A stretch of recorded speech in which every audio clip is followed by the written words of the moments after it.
राधे राधे। उत्पन्ना एकादशी व्रत की कथा। सूत जी कहने लगे, हे ऋषियों, इस व्रत का वृतांत और उत्पत्ति प्राचीन काल में भगवान श्री कृष्ण जी ने अपने परम भक्त युधिष्ठिर जी से कही थी। वही मैं तुमसे कहता हूँ। एक समय युधिष्ठिर ने भगवान जी से पूछा था कि एकादशी व्रत किस विधि से किया जाता है और उसका क्या फल प्राप्त होता है। उपवास के दिन जो क्रिया की जाती है, आप कृपा करके मुझसे कहिए। यह वचन सुनकर श्री कृष्ण जी कहने लगे, हे युधिष्ठिर, मैं तुमसे एकादशी के व्रत का महात्म्य कहता हूँ, सुनो। सर्वप्रथम हेमंत ऋतु में मार्गशीर्ष कृष्ण एकादशी से इस व्रत को प्रारंभ किया जाता है। दशमी को सायंकाल भोजन के बाद अच्छी तरह से दातून कर लें, ताकि अन्न का अंश मुंह में ना रह जाए। रात्रि को भोजन कदापि ना करें और ना ही अधिक बोलें।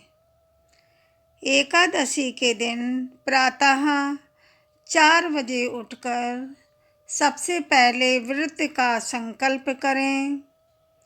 इसके पश्चात शौच आदि से निवृत्त होकर शुद्ध जल से स्नान करें।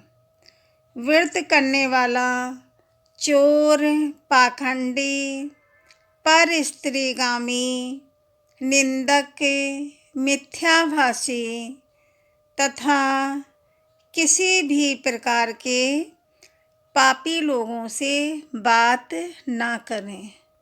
स्नान के पश्चात धूप, दीप, नैवेद्य 16 चीज़ों से भगवान का पूजन करें और रात को दीपदान करें।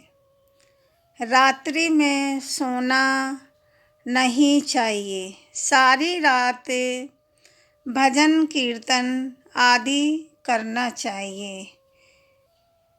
अगर पूरी रात नहीं जग सकते हैं तो 12 बजे तक भजन कीर्तन रात में करना चाहिए।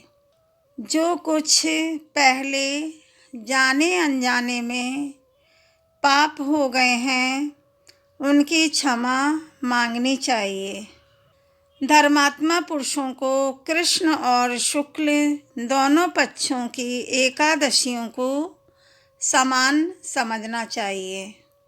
जो मनुष्य ऊपर लिखी विधि के अनुसार एकादशी का व्रत करते हैं, उन्हें शंखों द्वार तीर्थ में स्नान करके भगवान के दर्शन करने से जो फल प्राप्त होता है, वह एकादशी व्रत के 16वें भाग के भी समान नहीं है। व्यतिपात के दिन दान देने का लाख गुना फल होता है। संक्रांति से 4 लाख गुना तथा सूर्य चंद्र ग्रहण में स्नान दान से जो पुण्य प्राप्त होता है, वही पुण्य एकादशी के दिन व्रत करने से मिलता है। अश्वमेघ यज्ञ करने से 100 गुना तथा 1 लाख तपस्वियों को 60 वर्ष तक भोजन कराने से 10 गुना, 10 ब्राह्मणों अथवा 100 ब्रह्मचारियों को भोजन कराने से 1000 गुना पुण्य भूमि दान करने से होता है। उससे 1000 गुना पुण्य कन्यादान से प्राप्त होता है। इससे भी 10 गुना पुण्य विद्यादान करने से होता है। विद्यादान से 10 गुना पुण्य भूखे को भोजन कराने से होता है। अन्न दान के समान इस संसार में कोई ऐसा कार्य नहीं है जिससे देवता और पितर दोनों तृप्त होते हों, परंतु एकादशी के व्रत का पुण्य सबसे अधिक होता है। हजारों यज्ञों से भी अधिक इसका फल होता है। इस व्रत का प्रभाव देवताओं को भी दुर्लभ है। रात्रि को भोजन करने वाले को उपवास का आधा फल मिलता है और दिन में एक बार भोजन करने वाले को भी आधा ही फल प्राप्त होता है, जबकि निर्जल व्रत रखने वाले का महात्म्य तो देवता भी वर्णन नहीं कर सकते। युधिष्ठिर जी कहने लगे कि हे भगवान, आपने हजारों यज्ञ और लाख गौदान को भी एकादशी व्रत के बराबर नहीं बताया, सो यह तिथि सब तिथियों से उत्तम कैसे हुई, बताइए। भगवान जी कहने लगे, हे युधिष्ठिर, सतयुग में मुर नाम का दैत्य उत्पन्न हुआ। वह बड़ा बलवान और भयानक था। उस प्रचंड दैत्य ने इंद्र, आदित्य, वसु, वायु, अग्नि आदि सभी देवताओं को पराजित करके भगा दिया। तब इंद्र सहित सभी देवताओं ने भयभीत होकर भगवान शिव जी से सारा वृतांत कहा और बोले, हे कैलाशपति, मुर दैत्य से भयभीत होकर सब देवता मृत्यु लोक में फिर रहे हैं। तब भगवान शिव जी ने कहा, हे देवताओं, तीनों लोकों के स्वामी, भक्तों के दुखों का नाश करने वाले भगवान विष्णु जी की शरण में जाओ। वे ही तुम्हारे दुखों को दूर कर सकते हैं।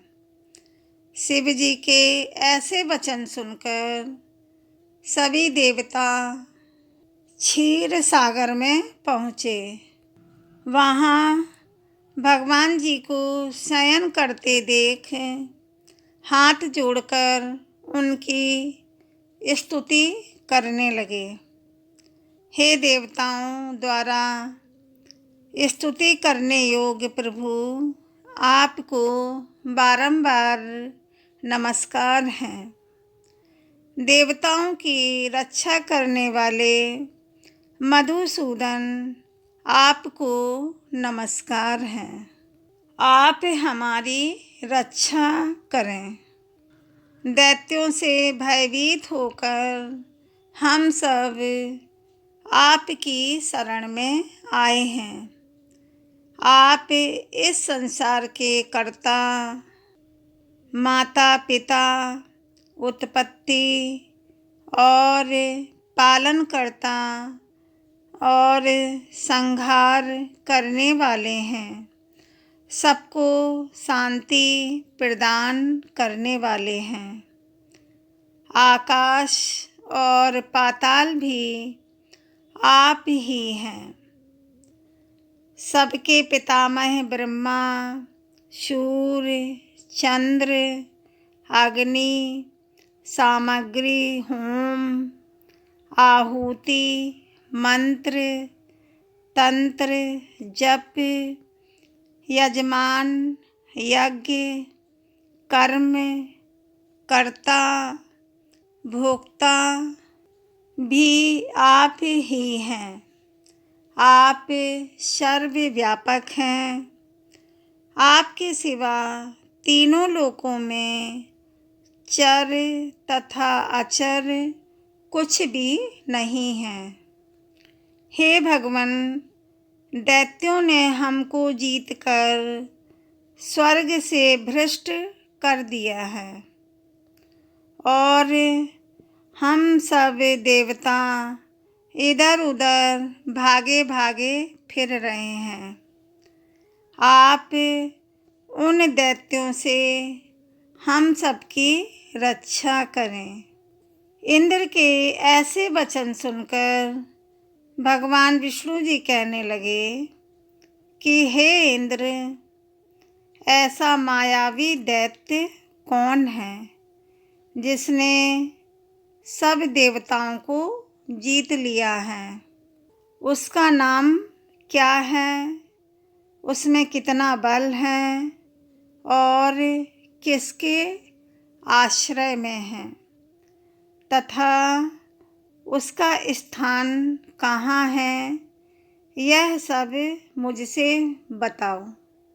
भगवान जी के ऐसे वचन सुनकर इंद्र बोले, हे भगवान, प्राचीन समय में एक नाड़ी जंग नामक राक्षस था।